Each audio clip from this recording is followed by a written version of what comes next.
first on BBC Two.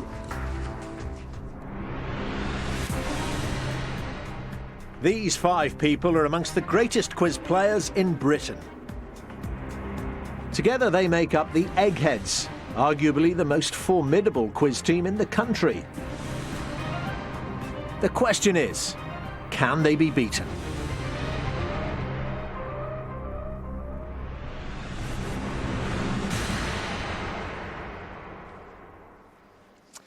Welcome to Eggheads, the show where a team of 5 quiz challengers pit their wits against possibly the greatest quiz credentials. Please welcome our dream team. Hello, my name's Judith Keppel and I was the first person in Britain to win £1 million on Who Wants to Be a Millionaire? Hello, I'm Kevin Ashman. I hold the record for the highest ever score on Mastermind and I'm the World Quiz Champion. Hello, I'm CJ Demui. I've been a winner on 15 to 1, 100% and beat the nation. Hello, I'm Daphne Fowler. I'm one of the few women to have won the title of Brain of Britain and I won the grand final of 15 to 1 twice. Hello, I'm Chris Hughes. Now I'm the current Brain of Britain and back in 1983 I won Mastermind and also the International Mastermind title.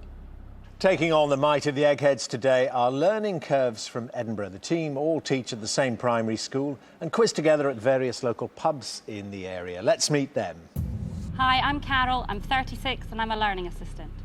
Hi, I'm Susan, I'm 43 and I'm a teacher. Hi, I'm Nadine, I'm 37 and I'm a teacher. Hi, I'm Val, I'm 38 and I'm a teacher. Hello, I'm Elaine, I'm 51 and I'm a learning assistant. But you're all at the same primary school. It's Oxgangs, isn't it? Let's give it a name check. Tell me a bit about Oxgangs. How many pupils have you got? How many staff? Oxgangs is quite a big school. There's nearly 400 children and 14 classes. I see. And you all have different specialities, because I know you Broadchurch Primary School, you've got to know a bit of everything, haven't you? But each of you got a little area you call your own? Well, we have a plan, but it's subject to change. I think I've heard that before on Eggheads. Now, every day there's £1,000 worth of cash up for grabs for our challengers. However, if they fail to defeat the Eggheads, the prize money rolls over to the next show. So, learning curves, the Eggheads have won the last game, which means today £2,000 says you can't beat the Eggheads. So, let's get on with it. Our first head-to-head is going to be on the subject of politics. Who'd like to play learning curves? Politics. Right, well, looks like Yes, right. OK, Susan, who would you like to play against? Who should we go for? Kevin, please. OK, Susan, you're going to take on Kevin at politics. And Susan, to make sure there's no conferring with your teammates, could I have you both, please, into the question room? You want to go first or second, Susan? I think I'll go first. OK, good luck, Susan. First question, politics. According to Constitutional Convention, in order to call an election, the Prime Minister must first ask for whose permission to dissolve Parliament? The Queen, the Speaker or the Opposition Leader? Well, I'm not really sure. I think, though, it would have to be the most important person, probably the Queen. I'll go for the Queen. Yeah, go to the top. Yes, top of the class for you as well, Susan. It's the right answer. Well done. OK, Kevin, your first question. What is the name of the official residence of the First Minister of Scotland? Chequers, Stormont House or Bute House? I think Chequers is obviously the UK Prime Minister, Stormont's in Northern Ireland, so Bute is a good Scottish name, so I think we're left with Bute House, aren't we? Which I'm sure Susan would have gobbled up if it had come her way, but chose to go first. Yes, Kevin, Bute House is the right answer, so 1-1. Back to you then, Susan. In November 2004, which Labour Party figure was appointed EU Trade Commissioner? Frank Dobson, Peter Mandelson or Alistair Campbell? Again, I'm not too sure, but I think I've seen Peter Mandelson at some kind of EU conference or some important thing. So I'm going to go for Peter Mandelson. OK, the Labour Party figure who was appointed EU Trade Commissioner in November 2004 was Peter Mandelson. Well done. 2 to you. Kevin?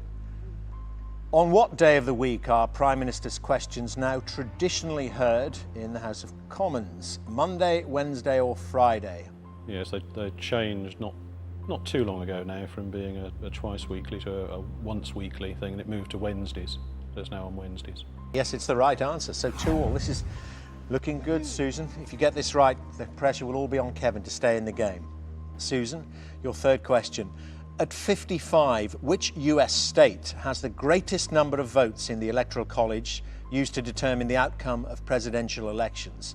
Is it California, Texas, or New York? I'm afraid I've got no idea about this one. I think I'm just going to go for California, for no reason at all. Okay. I don't know. Any kind of inkling why you went for California? I have no idea, honestly. It just came into my mind. I was saying what's got the greatest number of votes in the Electoral College, and it's the right answer. California. Yes! Well done. 3 to you. 3 out of 3 against the world quiz champion. Could we be seeing an early upset here? Kevin, to stay in the game, who was appointed Labour Party chair in May 2006? Margaret Beckett, Ruth Kelly, or Hazel Blears? Unfortunately, this is one that's passed me by.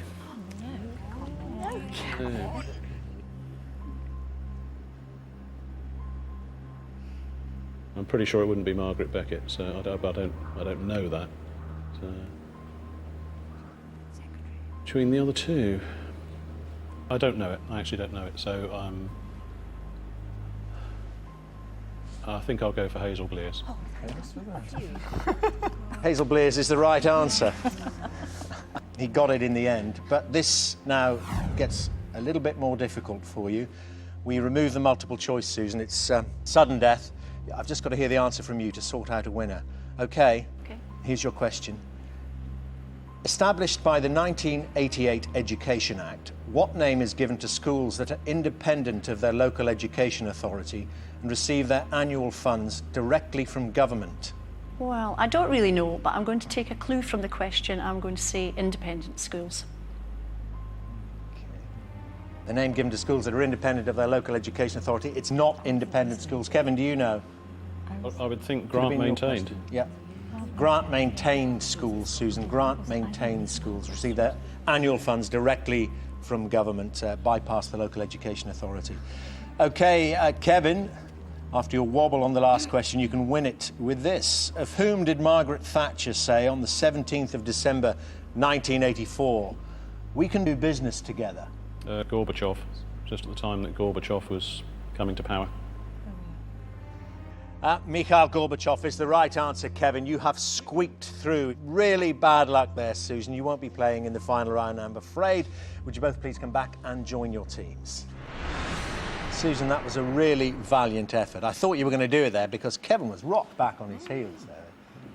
Well, as it stands, the challengers have lost 1 brain from the final round. The Eggheads haven't lost any, but very early days. Our next subject is entertainment. And anyone apart from Susan who'd like to play entertainment?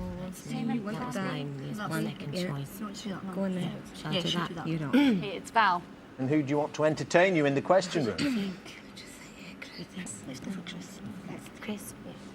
Chris, please. Val against Chris. You got your ukulele. You can do a bit of your George Formby impersonation. I can do a bit of George Formby, yeah, but not today. Please, no.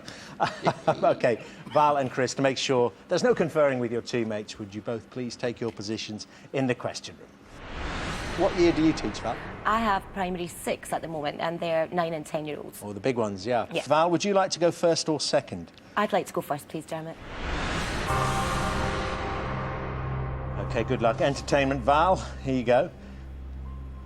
Consider Yourself and Boy for Sale are songs from which musical? Chicago, My Fair Lady, or Oliver? Well, I'm fairly certain that the answer to this one is Oliver. I've seen productions of it before. I'm pretty sure, I think. Consider Yourself and Boy for Sale are songs from Oliver. It's the right answer. And off to a flying start. Well done, Val. Chris, your first question. Mind, Body and Soul and The Soul Sessions are albums by which British singer? Joss Stone, Katie Melua, or Charlotte Church? I don't think it's Charlotte Church. I don't think it's Katie Melua. I do think, however, it's Joss Stone. Why don't you think it's any of the other two? Well, I don't think it's Katie Melua, because it doesn't ring any bells, and I don't think Charlotte Church would do albums with pretentious titles like that. So I think it is Joss Stone, yeah. Body and Soul certainly sounds like Joss Stone. OK, before you dig any deeper, I can tell you it is the right answer. Well done, Chris. Well worked out. OK, back to you, Val. Would you have been all right with that question, Val? Yeah, I thought I knew that one as well. Well, this is the important one. Let's hope you know this. Lieutenant Templeton Peck was a character in which TV series of the 1980s? Magnum P.I., The A-Team, or Knight Rider? They're the choices. I don't know the answer to this one. And I have a feeling my teammates would. Lieutenant Templeton Peck. I really don't know. I'm going to guess the A-Team. OK. I suppose you're too busy marking and preparing lessons, things like that to watch. Lieutenant Templeton Peck, Val thought the rest of you learning curves might know you. Any ideas? We think it might be the A-Team because of this silly name. It is. It's the A-Team. Well done. Can you hum the theme tune, Chris? Da, da, da, ya, da, da, etc. OK. That's right, but no bonus points. Second question to you, to draw level. In June 2006, who was announced as the new host of Desert Island Discs? Kirsty Young, Kirsty Gallagher, or Kirsty Walk? In June 2006, who was announced as the new host of Desert Island Discs? Good grief. It's the sort of thing Kirsty Walk would do, and with no great hopes of being right, I'll say Kirsty Walk. Yeah, or Kirsty Walk, as I think she likes to be known. Val, this might have come your way if you'd gone second. What do you think? Is it I don't Kirsty think Walk? it's Kirsty Walk. I think it's Kirsty Young. Yeah. I would have said Kirsty Young had I had that question. Kirsty Young is the answer, Chris. Kirsty Young. So, Val, the advantage all with you now.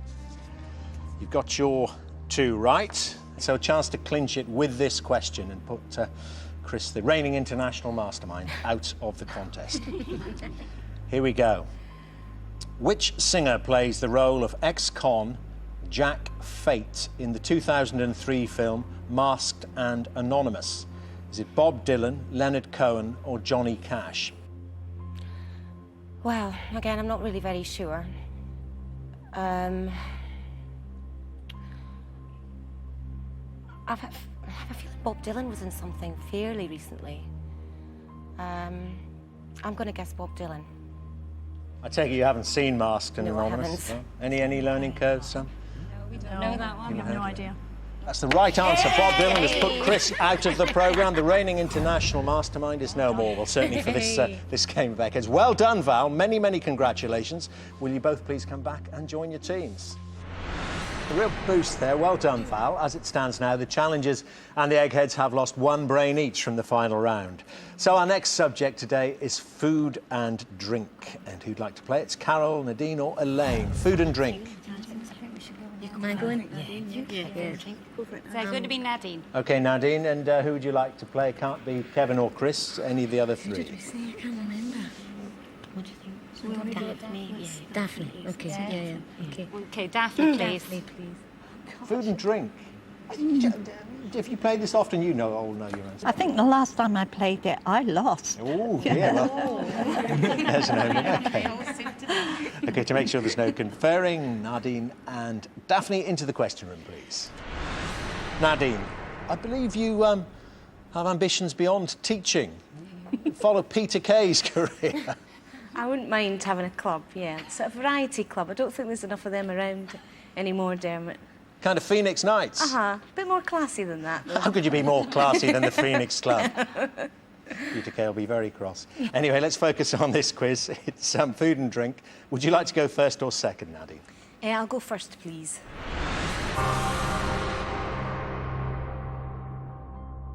All right, first for you again, Nadine. Best of luck, here it comes. In France, what sort of food is a crepe? A pancake, a biscuit, or a bread roll? In France, what sort of food is a crepe? Well, my dad's French and he happens to be a chef, so if I don't get this right, he'll probably kill me. It's not a bread roll, it's not a biscuit, it's a pancake. In France, a crepe is, of course, a pancake. Well done. One to you. OK, Daphne. What is a demijohn normally used to hold? Eggs, wine, or flour? What is a demijohn normally used to hold? It's wine. How much wine? Is it bigger than a bottle? I suppose so. All right, so you don't need to know. That's all right. Just got to get the answer right, which you have done. Wine is the correct answer. Well done, Daphne. OK, second question, back to you, Nadine. Lasagna verde is traditionally coloured by which vegetable? Spinach, cabbage or broccoli? I was hoping some of them wouldn't be green, but they're all green. I think it's spinach. I think. Cabbage, I don't think it's cabbage. No, it's spinach. It's not a French staple, but you still think it's spinach? Yeah. It is. It's the right answer. Well done. Lasagna verde is given its green hue by spinach. So 2 to you. Daphne, your second question. What's the name of the cooking utensil consisting of a pan of heated water in which food in another pan is cooked? Is it a Windsor pan, a du-feu, or a bain-marie? Oh, middle one looks like a made-up name to me, but it's a bain-marie. OK, yeah. It certainly sounded like a made-up name to me, the middle one. I'm sure it does exist. Bain-marie, you say it's the right answer, which I'm sure Nadine would have known as well. Yes. OK, so 2-2. Your third question then, Nadine. Which sauce combines port, gherkins, tongue, mushrooms and hard-boiled egg whites? Is it reform sauce, sauce Robert or sauce Robert, or allemande sauce? I've not got a clue. Reform sauce, sauce Robert. I think it's reform. Well, I don't know. I'll go for allemande sauce. OK. I don't know why. All right, allemande sauce. Daphne?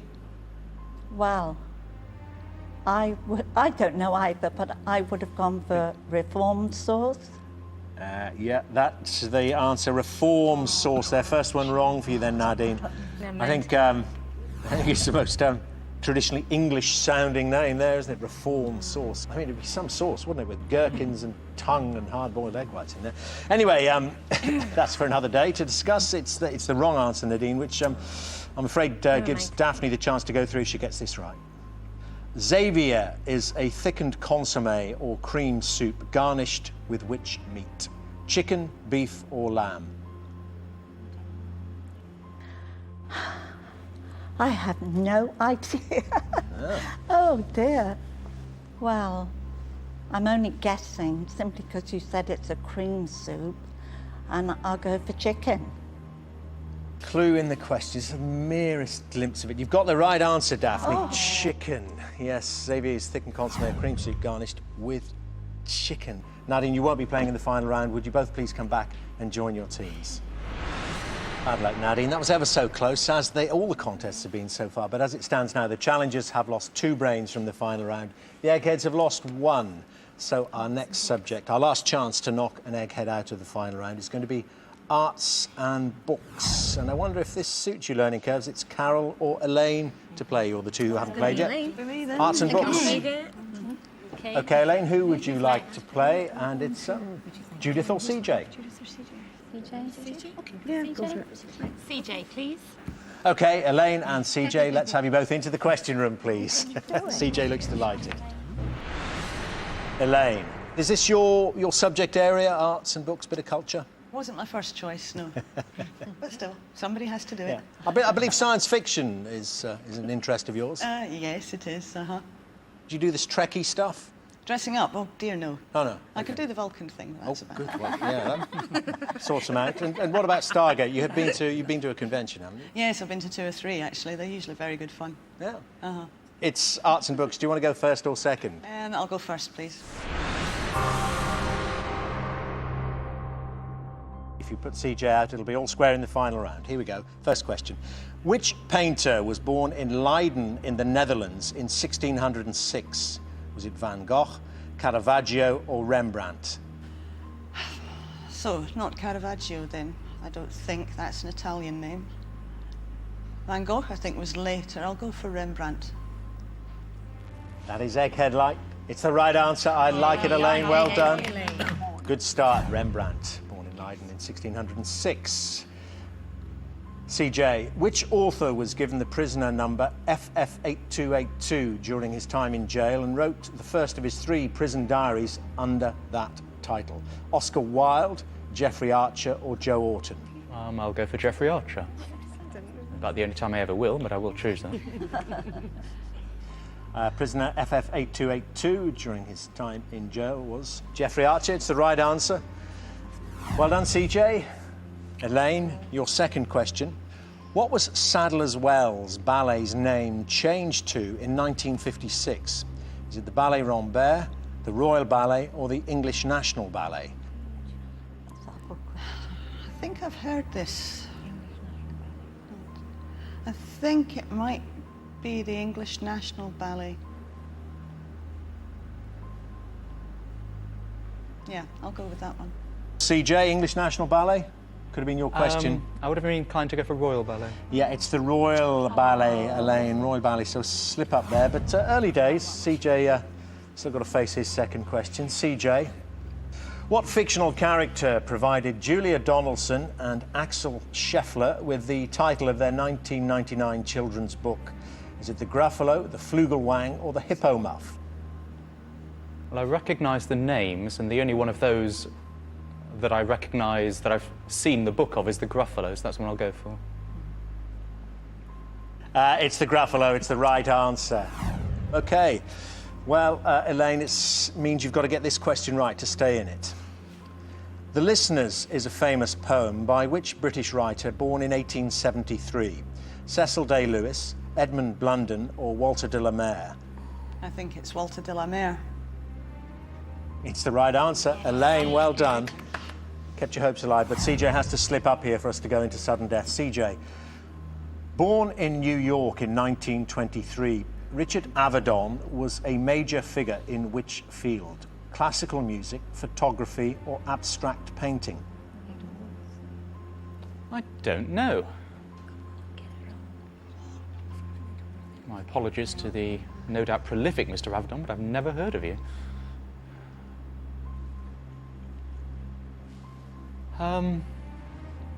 Haven't got a clue, so let's go for the most obscure. Let's go for photography.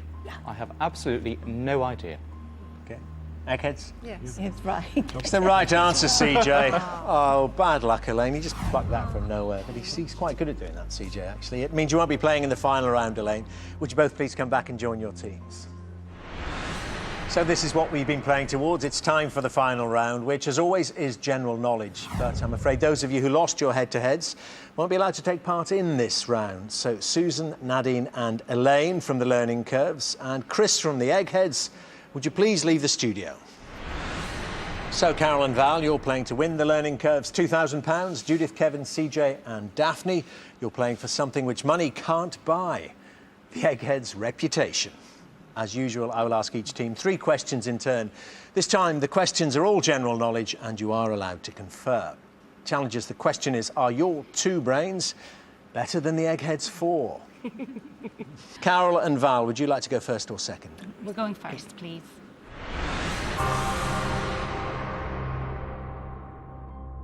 First question. Built in 1813, what was Puffing Billy? A blast furnace, a locomotive, or a church bell? Well, we think this is Chris's area of expertise. We're going for a locomotive. 1813, it was built. Puffing Billy's a locomotive. It's the right answer. Good start. Steaming off to a great start. OK, Eggheads. Strict devotees of which religion are required to keep their hair long and uncut and wear a steel bracelet known as the Kara? Is it Sikhism, Islam, or Buddhism? Strict devotees of which religion are required to keep their hair long and uncut and wear a steel bracelet known as the Kara? It's Sikhs. Sikhism. So that'd be Sikhism, was it then? That would be Sikhism. Yeah. OK, it's the right answer. Well done, as I'm sure you knew Learning Curves. But seem to have been eased into this, but the questions can turn very suddenly. Listen carefully to all of them. In 1958, which US president authorized the setting up of the National Aeronautics and Space Administration, known as NASA? Is it Nixon, Kennedy, or Eisenhower? Kennedy's 60s, Nixon's 70s, so we'll have to go for Eisenhower. Yeah. We'll go for Eisenhower, please. Eisenhower, I heard you working that out. Clues in the question, isn't it? In the date there? No, your American president's a bit like our CJ. 1958 is? Yep, it's Eisenhower. Eisenhower has to be. Yes, well done. 2 to you. Excellent stuff, Learning Curves. Which Spanish city, Eggheads, second question to you, which Spanish city is famous for its festival of San Fermin, featuring bull running in the streets? Is it Salamanca, Valencia or Pamplona?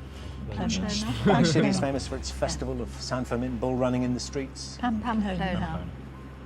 Pamplona is the right answer, so it's 2 apiece. OK, well, if you get this right and they get theirs wrong, you've won the money. In addition to thieves and prisoners, Saint Dismas is the patron saint of which profession? Tax collectors, policemen or undertakers? Patron saint of thieves and prisoners, and one of those professions.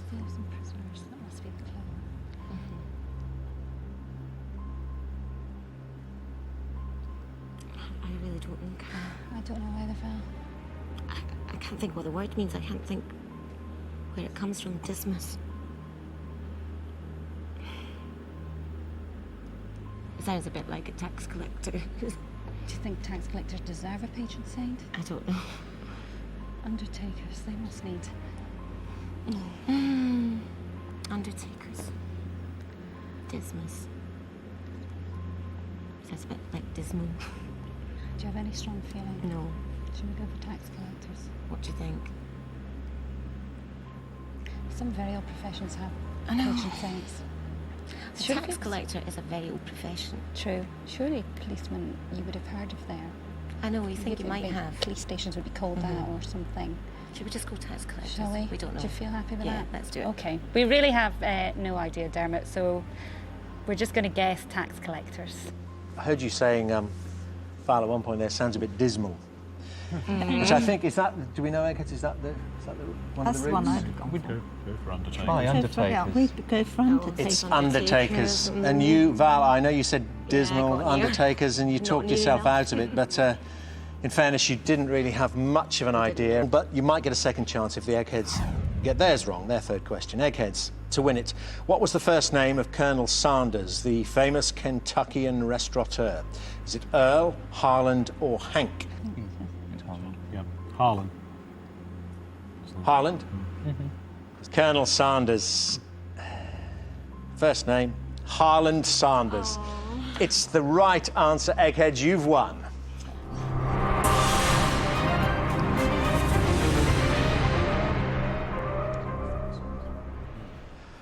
Well, do you know what? Learning curves, you only got 4 wrong in the entire programme, but that's how good these Eggheads are. They're very Just good, squeaked aren't you they? out. And I don't know, you know, it's just the way these questions fall, isn't it, Kevin? You nearly got that Undertaker's one. Then we could have been into sudden death, and who knows what might have happened. But I hope you've enjoyed your time here. We've loved having you. Our commiserations, though, to you. The Eggheads have done what comes naturally, and they still reign supreme over Quizland. I'm afraid you won't be going home with the £2,000, which means, of course, the money rolls over to the next show. Eggheads, congratulations. Can anyone beat you? Well, do join us next time to see if the new challengers have the brains to defeat the Eggheads. £3,000 says they don't. Goodbye.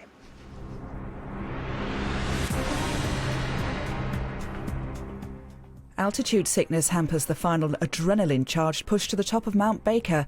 Ben Fogle's Extreme Dreams, next on BBC Two, followed by the dirty little secrets of industrial espionage at 7.